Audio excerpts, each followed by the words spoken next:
What's going on, everyone? The Nuggets won the chip, dude. We won. We finally did it. So I'm going to break this video down into multiple segments. I'll try to get this done as soon as I can. I got like 6 or 7 topics I want to go through, including giving the Miami Heat their flowers. You know, they do deserve a little bit of praise. Talk about how long I've been a fan. Talk about the game. Talk about the players, what they've overcome. Talk about analysts still being stupid. Because you know I love to talk shit about analysts. And yeah, let's just get right into it. So the first thing I want to talk about is the Miami Heat. Sorry, I feel like I'm sick. I don't know, my throat kind of hurts. It's weird. It's like literally right here. I could touch that and like it's sensitive as hell. I don't really have a sore throat. I don't know what it is. So I'm trying not to strain my throat too much. So anyway, I got to give them the Heat their flowers. So, okay, I did not think they would beat the Bucks. I did not. I thought the Bucks were going to win. I thought it was going to be Denver versus Milwaukee or Denver versus Celtics. I did not think that the Heat would beat the Bucks first. I thought they would beat the Knicks. I don't believe in the Knicks. I thought the Heat would beat the Knicks, which they did. Celtics, I did not think that they would beat the Celtics. I'm not gonna lie to you guys. I did not think they'd beat the Celtics, and they did. So I give them the flowers, man. They played really good. They played really well throughout those quarters. But then the Cinderella story kind of just faded away. You know, it was a nice run.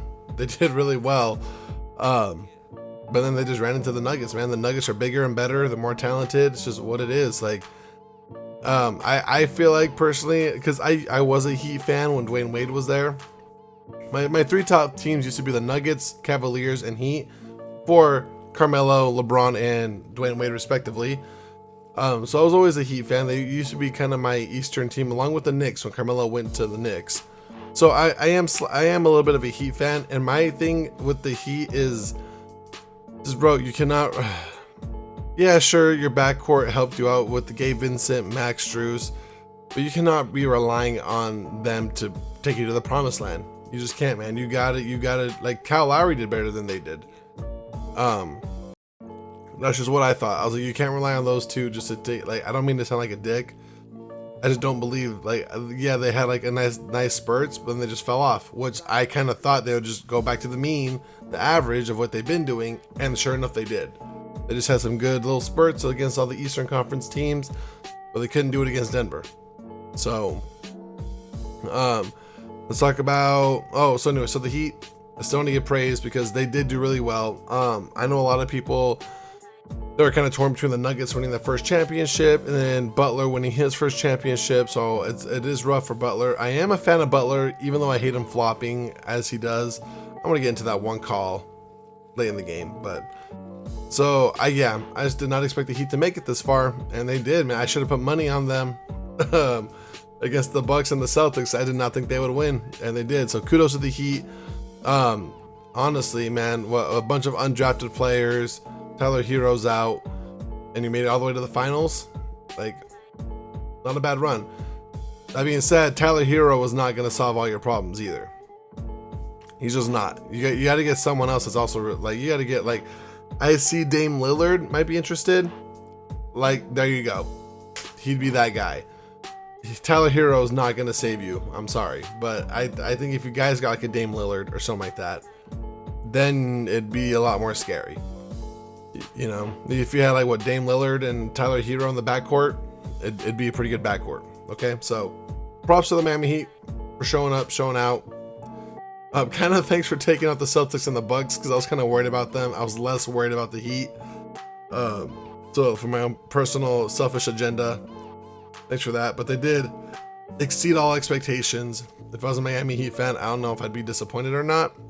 Because obviously my team's number 1, my Denver shirt. So they won. I'm happy. If I was strictly a Heat fan, I would be pretty happy we made it all the way to the finals.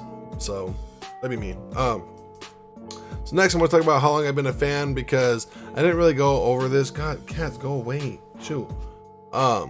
Because I didn't really talk about this. I don't want people thinking I'm a bandwagon or anything like that. So I'm just going to recap real quick how long I've been a fan. Because yeah, I just made this YouTube video this year. I could have made it a couple years ago. I just never thought to talk basketball.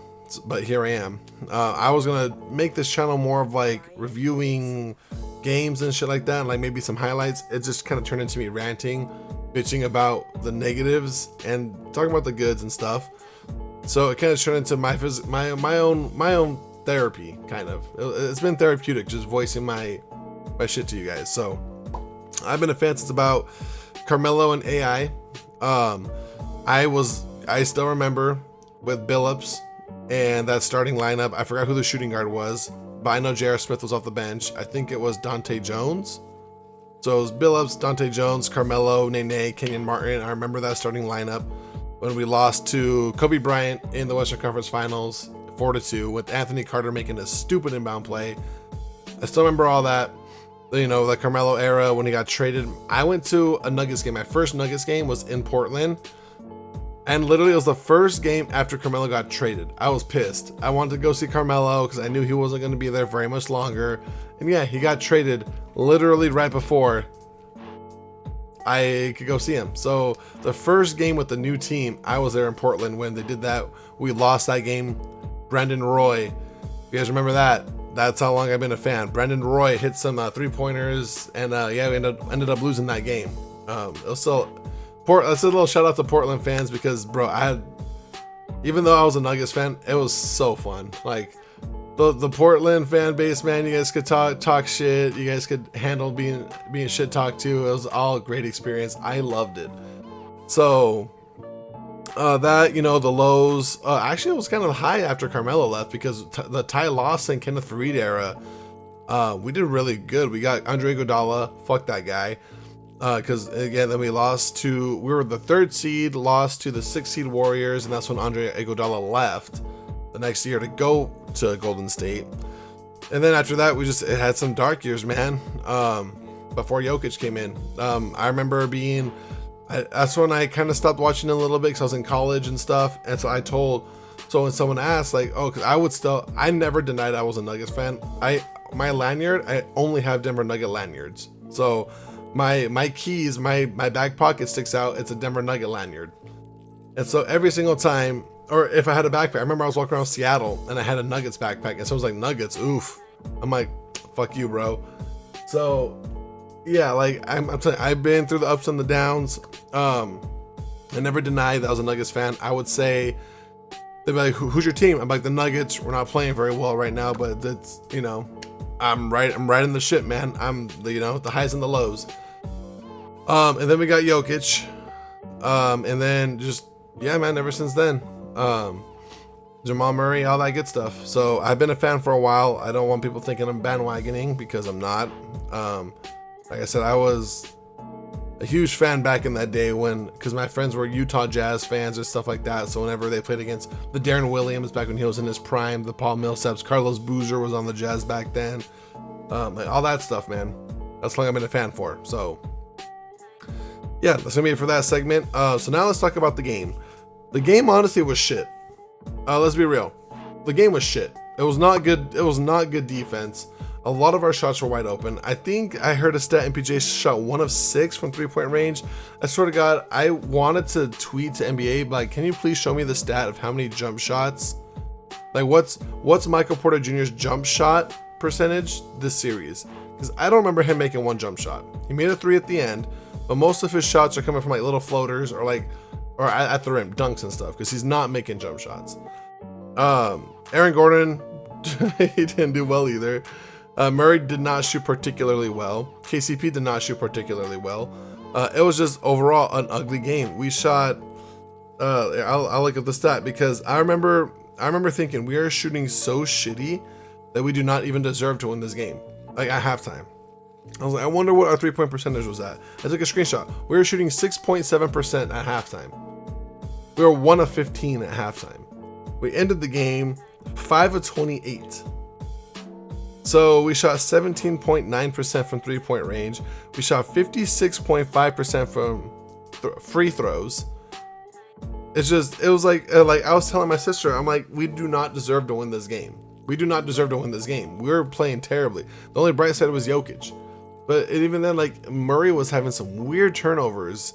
I'm just like, oh, you guys are killing me. it was just a bad game, man. Honestly, one of my friends thinks the NBA is rigged, and so she's like, they want it to like stretch out, blah blah blah, like as far as possible. As it might go to game 6, 7, because the refs are gonna have a hand in it.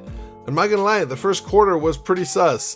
There were a lot of questionable calls by the refs. It was surprising because even Shannon and Skip, they even agreed that it was terrible officiating that game. I just noticed it during the first quarter because I was livid that we were missing all of our shots by halftime. Like, I even said I really want to blame the refs, but I cannot blame them for shooting 7% from 3-point range. I cannot blame them for us shooting 1 of 15. I cannot blame them for that. Like, I can't. There's no way in hell. I really want to blame the refs, but I can't. Because even if the refs gave us some shitty calls, if we were shooting 50%, 45%, we would still be winning. So I couldn't even blame the refs. I really couldn't. Until the very end. That Butler 3-point shot in the corner where MPJ and Aaron Gordon ran up on him and they called that foul. That might have been the single worst call I've ever seen in my life. The single worst call I've ever seen. Jimmy Butler kicks Aaron Gordon pretty much in the dick. And that's about it. No one was in his landing space. No one touched him physically. Jimmy Butler kicked his leg out, kicked Aaron Gordon in the dick, falls down, and they call a foul. It was the worst call I've ever seen in my life. I might even get a replay for that because it was that bad. I do not know why the refs called that. Coach Malone, bless his heart, thank fucking God, he finally chose to challenge it. And the refs still gave it to him. They still gave it to Butler. They still had Butler shoot 3 free throws. I was like, you have got to be fucking kidding me. That was one of the worst calls I've ever seen in my life. You even had the review. They were not in his landing space. They did not touch his arms. Nothing. It was seriously the worst call I've ever seen. It was just, I don't know how the refs could sit there and just sleep at night. I really don't know. That one play. My friend was saying, if the Nuggets would have lost this game and it would have went to game 6 and 7, that would be the play that people would look back on. And I was like, it would be, because we're from Washington, so our Seahawks, with the Marshawn Lynch thing, where the Patriots intercepted the ball at the goal line. They're like, that would be like the non-Marshawn play. I was like, honestly, it would be, because that was one of the worst calls I've ever seen in my life. Like, dude, like no one touched Jimmy, and that's what I mean. Like, I hate how that motherfucker flops. He flops a lot. He does, and it bugs me. But that was seriously one of the worst calls I've ever seen. Terrible call. I don't know how the refs just blatantly just blew that call. Anyway, I gotta get off that topic because I was bitching about that the entire time. I was just like, you've got it. How could you be an official? I'm sorry. That's about it. All right, let's see. So that's pretty much it for the game. Bruce Brown had that putback at the end, got us up. And then yeah, man, KCP, man, he was bricking everything too. But then they had Jimmy Butler in a tight spot and he turned it over. And I had other friends that weren't really into basketball that much, but they saw KCP make that steal. I was at Buffalo Wild Wings again. Everyone cheered. Even my friends that don't watch basketballs were cheering. And they're like, God damn, I don't even like basketball that much. But now you guys got me like over here anxiety ridden. I was like, yeah, it's pretty intense. It's like that. It's a championship game. So KCP got that steal. He hit those free throws. Or did he miss one? No, he hit both. I think he hit both. And yeah, man. And then Bruce Brown went to the free throw line, hit 2 free throws, and that's all she wrote. And we are champs. So with that being said, this is probably gonna be my longest video because I'm only halfway through my topics, about halfway. So I want to talk about the journey. I really want to talk about the journey because when Jamal Murray went down to the ACL injury, I was watching the game. I was hyped because we just got Aaron Gordon that year, and we were one of the best teams in that league after that trade. We were dominant. I think we're like 10, almost 10 and 0 at one time. Like, we were with Aaron Gordon, we were dominant. And then I remember it was I think it was April, like a couple games left in the season. Golden State. It was kind of around, I remember it was fourth quarter. kind of around like the 3-minute mark or so, or 2-minute mark. I don't know. All I know is I was kind of like, the game was kind of lost, but Denver could have made a run. And yeah, Jamal Murray drives in, plants his left leg, falls down, and I saw him fall, and I saw him smack the ground, and I instantly knew. I was like, that is not a good sign. That is more than likely an ACL. That is not good. And sure enough, it was an ACL. I almost cried that night. I really did. I almost cried because I saw our championship window just gone, because Jamal Murray was gonna be that guy. And yeah, and then I tore my ACL. So he tore his ACL in April. I tore my ACL later in like that year in November. So I know what that man's gone through. I still had problems with my knee. Like, if you haven't torn your ACL.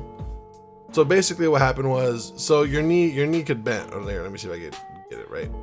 Like that. So your knees could bend, right? So say this is like your knee right here, right? Your knees could bend like just back and forth, right? So when I tore mine, I also tore my meniscus. I could barely bend my knee like this much. That's literally, I couldn't bend it any further back. I couldn't bend it any further up. I was literally stuck right here. Like, that's as far as I could bend my knee. I tore my meniscus and my ACL. And my knee was locked. I physically could not bend my knee. So I couldn't walk on it. Obviously I couldn't play it. When I injured it, I remember I thought my kneecap was shifted to the side. I was checking my kneecap. I did a Euro. So what happened? I did a Euro step. I was playing basketball in a game. I did a Euro step, and when I planted, kind of like Jamal Murray, it was same leg, left leg I tore. I did a Euro step. Jamal Murray didn't really do a Euro. He just kind of planted. But I straight up did a Euro. I went this way, planted my left leg, and it just gone. It just, something popped. I fell on the ground, and I thought my kneecap was on the side. I was grabbing my knee. I'm like, dude, like. People were like people were asking me because they stopped the game. They're like, hey, can you walk on it? And I was like, I can't even get up right now. I'd have three guys help me up, because I'm a big dude. I'm 6'2", like 250. I was 230 at the time. I gained weight since the surgery, but yeah, I could not get up, and I tried to walk, and my knee felt like it was just like it was gonna just snap, and just like my leg felt like it was wobbling, and it was just gonna just collapse. My knee was not. I couldn't even walk to my car. I had to have someone help care, like how they helped Jamal Murray walk off the court. That's how I had to do it. I could not walk. So yeah, go to the doctors, get the surgery and stuff, and I still have problems with it, man. My quad's weak. I'm still trying to straighten that up. I had another little hiccup. I went for a rebound. Some guy bumped me midair. I landed on my leg. Something popped again, but I was still able to finish the game. It swelled up a little bit around my hamstring, on the back, right above where the crease of your knee is, right above it. So I went back to the doctor. They said it should just be a hamstring thing, because they did all the meniscus tests and stuff, and they checked my MCL, my PCL, all that other stuff. They're like, no, everything feels good. Just rest it up. So I've been trying to get back in shape.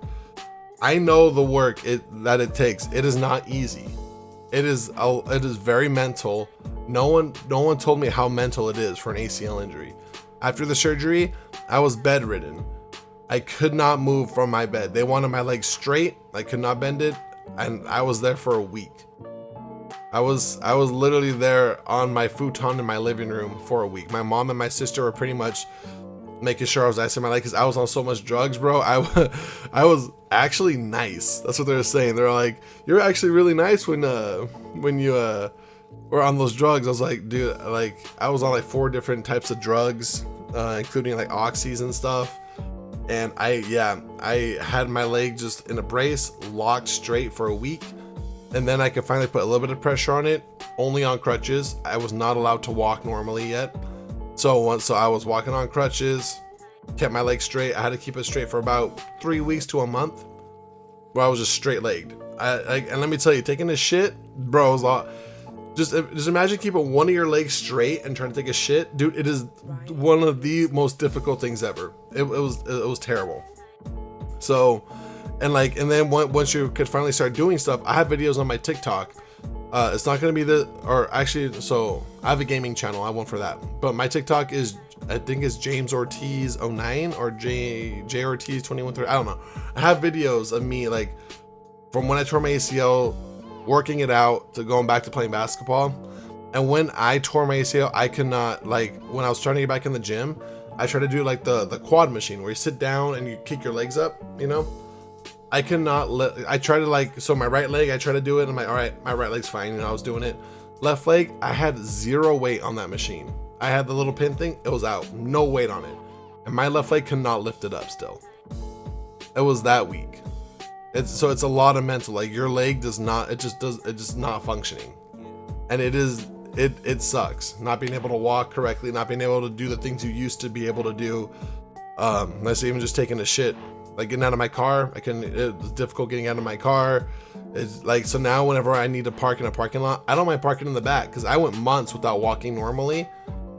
So I'm not going to take walking for granted again because it is miserable. So I know what Jamal Murray is going through.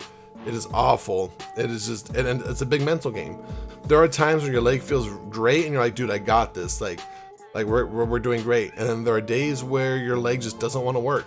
Where your leg, and like right now, it feels like after that little hamstring injury, it feels like my quad kind of died back, and it feels like I kind of reset, and it's disheartening. So like you have your highs, and you have your lows, and your lows could get pretty fucking low. Like I was depressed for a minute because I couldn't see the end of the tunnel. I really couldn't. I could not. Going back to, because I was getting in shape. I was going to the gym every day. I was getting in shape. Because I really wanted to dunk a basketball, and I was there. I was there. I have a video. Oh no, I went to grab the ball. I went for an alley oop, and I just missed the ball because it was my first attempt. So I went up, I missed the ball, but I was there. And then I was like, I put in so much hard work. I worked out for 1.5 years straight. I put in so much hard work, and just to see it all gone. And I'm still not back. It's been about 1.5 years since my surgery, and I'm still not completely there. So when Jamal Murray wanted to take that time off, because remember, he hurt his ACL, missed the playoffs, missed the next season, and then he was kind of cleared to play in the playoffs, and everyone's all like, "What does Jamal play? Why doesn't Jamal play? Blah blah blah." And I'm just like, guys, you don't understand. Like, it's not just a physical. He could be physically okay, but in the back of your head, like even when I'm practicing and I do jump shots, I'm subconsciously not putting that much that much faith in my left leg to land or to pivot and stuff. It's a huge mental game as well. Huge mental game. So I know what Jamal Murray is going through. When he started crying, I legit cried. I legit cried for Jamal Murray because I know how hard it is to come back from that injury. Look at Kawhi Leonard. He has had that injury and he's still kind of out with like different knee stuff. Like with me, I was getting better, and then I had another little hiccup with the hamstring because I know Kawhi Leonard has like the meniscus or whatever now. So it's like, dude, it is not easy to come back from that injury. And yeah, when I saw him crying, I'm like, dude, I know how much work that man's put in. I know the ups and downs of it, and it legit made me cry. I cried in the middle of Buffalo Wild Wings. I cried. One, because of the championship. Two, because Jamal Murray, man, he's been through a lot. He's been through a lot. Just remember, he thought he was going to be traded after the injury. He thought he was going to be traded, and so thank God we didn't trade him. I did not want to trade him. I was like, no, keep Jamal Murray. We'll be patient. I was one that was like, do not bring him back sooner than he needs to be. Let him come back on his own time, and he did. First year back, wins a championship. Aaron Gordon, the #1 guy in Orlando. Everything went through him. Dunk contest, should be champion. He still got robbed. And then he takes a very different role in Denver. He goes from being the primary option in Orlando, coming to Denver, being like the 4th option, potentially 3rd, depending on MPJ, and being in that dunker spot. And he just flourished. Like he accepted the role, and now he's a champ. I saw him crying too. I'm like, bro, he's probably been through a lot too, through an organization like the Magic, who their track record doesn't really show that they develop players well. No offense to Magic fans, it's kind of, kind of what it is. Like look at Tracy McGrady. He was there and then went off to Toronto and Houston and stuff. Like it happens, So yeah, they don't really have the best track record. So the fact that we traded him for Monte, it was not Monte Moore. It was like Gary Harris and RJ Hampton. and we got Aaron Gordon, and he had to change up his roles completely for the team, thrived in it, and now he's a champion. MPJ was one of the top picks when he was in high school. The back stuff got to him. He fell. Nuggets took a chance. I remember the first year he didn't play. He was like back surgery. He came back for a bit, back surgery again. So he's had multiple back surgeries. This is his first full healthy year. Well, mostly healthy. He had I know he had a heel issue and stuff. But yeah, no, it was his. It's just now he's back. He didn't shoot particularly, but he had hustle in this game. He had hustle. And that's what I respected. He was cutting. He was trying to do more offensively. He had 13 rebounds. So the fact he made 1 3, thank God. But he even acknowledged it. When they interviewed him on the podium, he said, I haven't been hitting my jump shots, but my teammates have never let me get down on myself. And, he was going to work on that. And I respect that, man. He knew that he was off, but his teammates didn't let, Murray, Jokic, all of them said, hey, don't worry, you keep shooting. Aaron Gordon was vouching for him too. So that man's been through a lot too with the back surgeries, everyone giving up on him, and now he's back and he's a champion now. And Jokic, the man, the myth, the legend, 2 MVPs. When we lost to Phoenix 2 years ago, we got swept. People are quick to be like, oh, the Phoenix swept them. Don't forget, the Phoenix had their entire fucking roster. We had Campazzo and Monte Morris starting. Chill, all right? We did not have our main guys. So I hate when idiots like Nick Wright and shit, when they say, oh, they got swept 2 years ago when he was MVP, and then they lost to the Warriors, blah, blah, blah. I'm like, let's see you win with our starting lineup. It was not a good starting lineup. We were missing Jamal Murray, and then against the Warriors, we were missing MPJ as well. So I hate that already. And then they get everyone back, and look, we win the championship the first year. So it's Jokic has been through a lot, especially with the MVP, the Perkins idiotic, the most stupidest take I've ever heard, race stuff about Jokic and Embiid, which Jokic should have won, which is actually about to take me into my next fucking topic, talking shit about analysts, because Nick Wright, I think he thought the Suns would win, or no, he thought the Nuggets would beat the Suns, so props him on that. But then he was like, Lakers are going to win. I have the Lakers winning. And they got swept. And then he's like, I have the Heat winning. And then the Nuggets win. And I love that Wilds guy, dude. That's hilarious. Whenever he's like, oh, do you owe Jokic an apology? He's like, for what? You fucking idiot. Of course you owe him an apology. I legit have clips of him doing nothing but bad mouthing the Nuggets and Jokic. I was even thinking about making a compilation video of all the bad takes just by analysts, just in general, about Jokic and the Nuggets, and about how they all thought they were going to lose to the Lakers. And I'm going to give myself some props here, because I told you guys, we'll beat Minnesota. The real challenge is going to come against the Suns. Or it was the Suns or the Clippers. I'm like, that's going to be the real series. If we beat that team, I'm not afraid of the Lakers or the Warriors, and we're going to get straight to the finals. And what happened? The Suns were the only team to take us to 6 games. We beat Minnesota in 5. Phoenix was the longest series in 6. Swept the Lakers. Beat the Heat in 5. So I was right. Flowers to myself, because I called it. They will beat Minnesota, and then I think I said Nuggets in 6, maybe 7.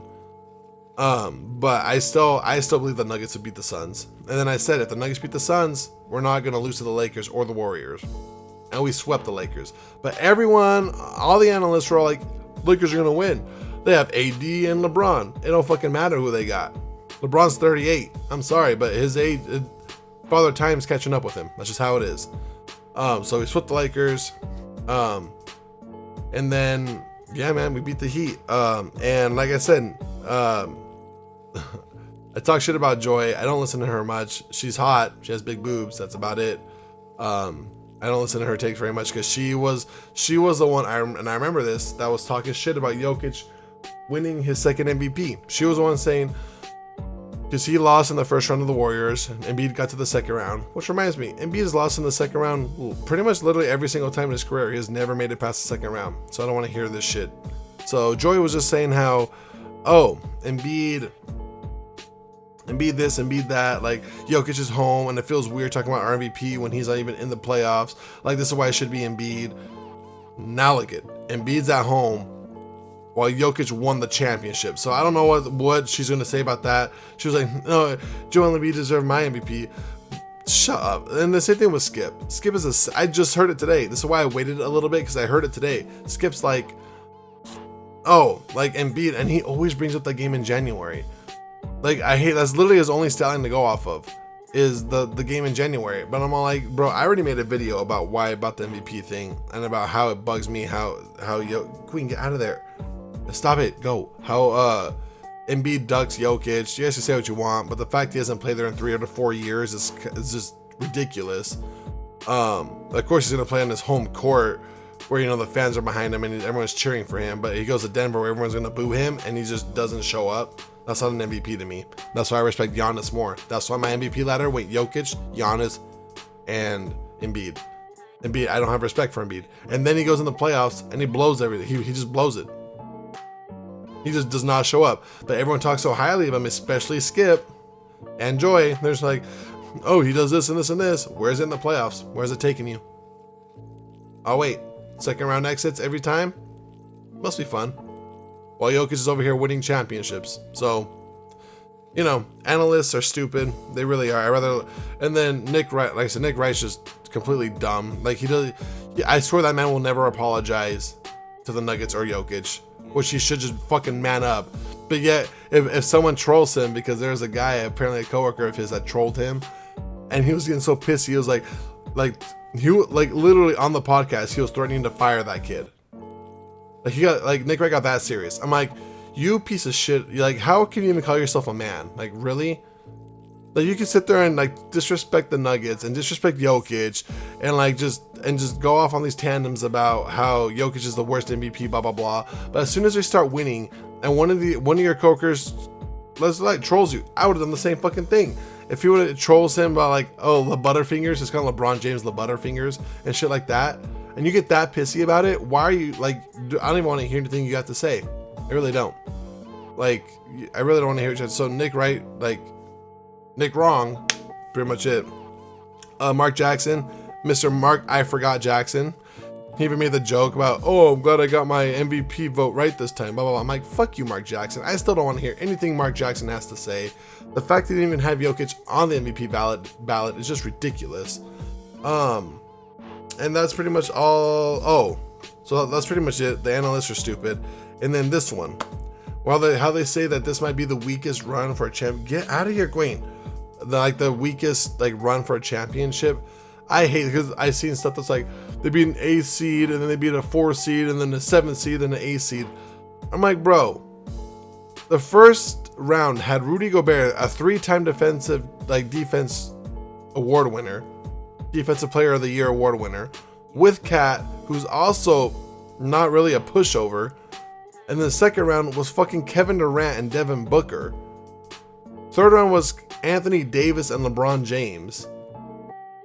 And then fourth round was Bam Adebayo, who's widely regarded as one of the best defenders in the league. One of the best defending centers in the league. It's not Jokic's fault that Joel, what a joke, Embiid over there, couldn't take care of business and beat the Celtics and crumbled in that elimination game. Fucking crumbled. It's not my fault that the Celtics lost to the Heat, bro. Giannis and Jason Tatum couldn't take out Butler. And Jokic did. So that bugs me. It wasn't necessarily the most easiest. This Denver's just dominant. If you're gonna tell me he had to go against a 3-time defensive player of the year with Anthony Davis, with Kevin Durant in them, it's a pretty good run. I'm not gonna lie. So I don't want to hear nothing about that either. Lastly, because yeah, I'm getting pretty long on this video. Coach Malone, man, I give props to him because there are a lot of times where people are like, we need a new coach, fire Malone, blah, blah, blah. I would see YouTube comments just fire Malone, fire Malone, fire Malone, fire Malone. Now look at him. Where all they at? I never really blame Malone for too much stuff. It's more just, I know the players, there's not hitting their shots and shit.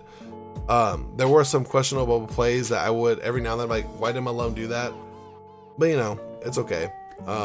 So props to Malone. Props to everybody on Denver. I wish I was there, but it was expensive, man. But I gotta see what I'm gonna make now because I don't know what to do for videos anymore. So if you guys have any ideas, please let me know, because I don't know what to make right now. I was just thinking about making like videos like talking about basketball in case someone wanted to get into basketball, like the rules and shit, and plays and what stuff's called and all that, but we'll see. So well, thank you guys so much for watching, man.